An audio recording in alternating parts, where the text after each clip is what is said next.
ഇപ്പോൾ ഗുരുജി സംസാരിച്ച സമയത്ത് മൈൻഡ്ഫുൾനെസ്സിനെ കുറിച്ചും അതുപോലെ ഡിറ്റാച്ച്ഡ് ആവുന്നതിനെ കുറിച്ചും ജസ്റ്റ് ഒന്ന് പറഞ്ഞു പോയി. അപ്പോൾ അത് കുറച്ചും കൂടെ എക്സ്പ്ലെയിൻ ചെയ്ത് പറയാമോ? എല്ലാവർക്കും എത്താൻ ഇഷ്ടമുള്ള ഒരു സ്പേസ് ആണത്. ഒരുപാട് ലൈഫ് ഫിലോസഫി ഒക്കെ ഉള്ള ആൾക്കാർ എല്ലാ സമയത്തും പറയുന്നതാണ് മൈൻഡ്ഫുൾ ആയിട്ടിരിക്കുക. നമ്മുടെ പാസ്റ്റ്, നമ്മുടെ ഫ്യൂച്ചർ ഇതല്ലാതെ ഈ മൊമെന്റിൽ ജീവിക്കുക എന്നുള്ളത്. അതുപോലെ തന്നെ എനിക്ക് തോന്നാറുണ്ട് ഒരുവിധം എല്ലാ സ്ട്രെസ്സും വരുന്നത് അറ്റാച്ച്മെന്റ് എന്നാണ്. അപ്പോൾ ഡിറ്റാച്ച്മെന്റ് എന്നുള്ള ഒരു ശീലം വളരെ ബേസിക് ആയിട്ടെങ്കിലും ശീലിക്കാൻ പറ്റിയാൽ ചിലപ്പോൾ അത് ഭയങ്കര, അപ്പോൾ ഇത് രണ്ടും പ്രാക്ടീസ് ചെയ്യുന്ന ഒരാൾ എന്നുള്ള നിലയ്ക്ക് ഇതിനെക്കുറിച്ച് ഒന്ന് എക്സ്പ്ലെയിൻ ചെയ്ത് പറയാം. ഈ ഡിറ്റാച്ച്മെന്റ് ഒരിക്കലും ആർക്കും പ്രാക്ടീസ് ചെയ്യാൻ പറ്റില്ല. ഉം. എന്തുകൊണ്ടെന്നറിയാം? ഉം. നമ്മൾ ഡിറ്റാച്ച്ഡ് ആകണം. എന്തിൽ നിന്ന് ഡിറ്റാച്ച്ഡ് ആകണം? ഇപ്പോൾ ഉദാഹരണത്തിന് ഒരു മദ്യപാനി, അവൻ ചിന്തിക്കുകയാണ്, എനിക്ക് ഈ മദ്യത്തിൽ നിന്ന് ഡിറ്റാച്ച്ഡ് ആകണം. അവൻ മദ്യത്തിൽ നിന്ന് ഡിറ്റാച്ച്ഡ് ആകണമെന്ന് ചിന്തിക്കുമ്പോൾ തന്നെ അവൻ്റെ മനസ്സിൽ എന്ത് വന്നു? മദ്യം. മദ്യം വന്നു. പിന്നെ എങ്ങനെ അവൻ ഡിറ്റാച്ച്ഡ് ആകും? ഓൾറെഡി അവൻ അറ്റാച്ച്ഡ് ആയി. ആ. ഇതാണ് ഏറ്റവും വലിയ അപകടം.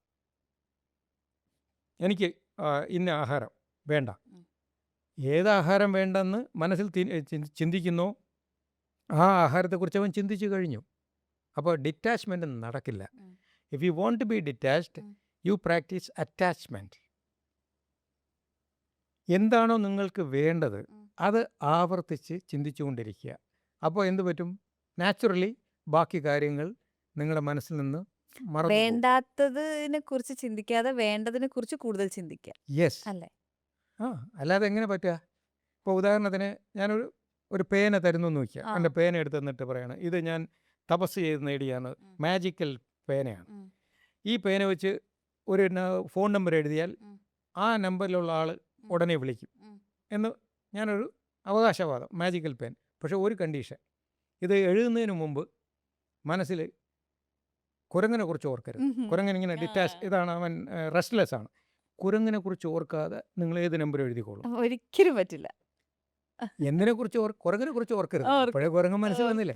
അതെ അതെ അതെ. അപ്പോൾ കുരങ്ങിനെ കുറിച്ച് ഓർക്കാതിരിക്കണമെങ്കിൽ ഞാൻ പറയണം, എഴുതുന്നതിന് മുമ്പ് ഒരു തത്ത നിങ്ങളോട് സംസാരിക്കുന്നതായിട്ട് ചിന്തിക്കുക, എന്നിട്ട് എഴുതുക എന്ന് പറഞ്ഞാലോ?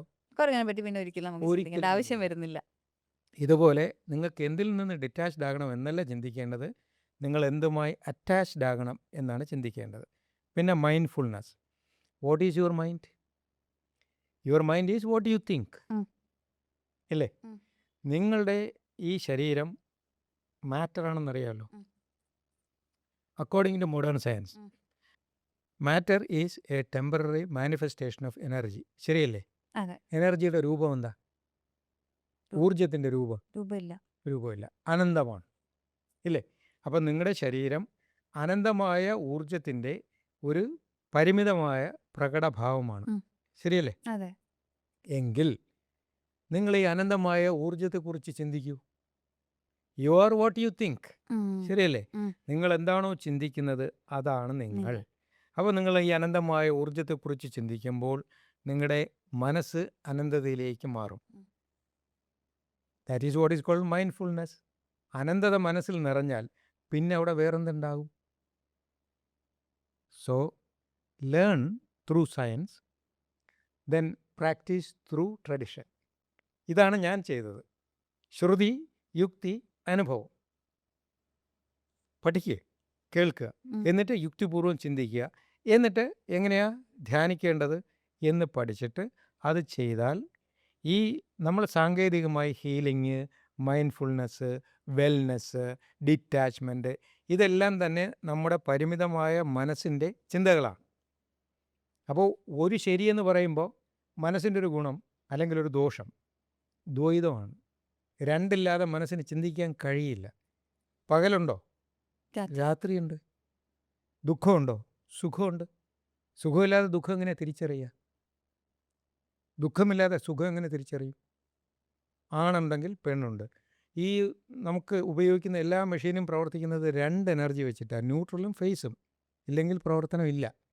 അപ്പോൾ മനസ്സ് പ്രവർത്തിക്കണമെങ്കിൽ ഗുണവും ദോഷവും ചൂടും തണുപ്പും ഉണ്ടായേ മതിയാവൂ, വൈരുദ്ധ്യങ്ങൾ ഉണ്ടായേ മതിയാവൂ. അപ്പോൾ പിന്നെ എങ്ങനെയാ? സുഖമുണ്ടെങ്കിൽ ആഗ്രഹിക്കുന്നെങ്കിൽ ദുഃഖം കൂടെ അവൻ അംഗീകരിച്ചേ മതിയാവൂ. We are forced to do that. അപ്പോൾ it is impossible through mind. പക്ഷേ മനസ്സിനപ്പുറത്തേക്ക് അതീന്ദ്രിയാവസ്ഥയിലേക്ക് മനസ്സിനെ മാറ്റിയാൽ ആ ദ്വൈതാവസ്ഥയിലേക്ക് എത്താം.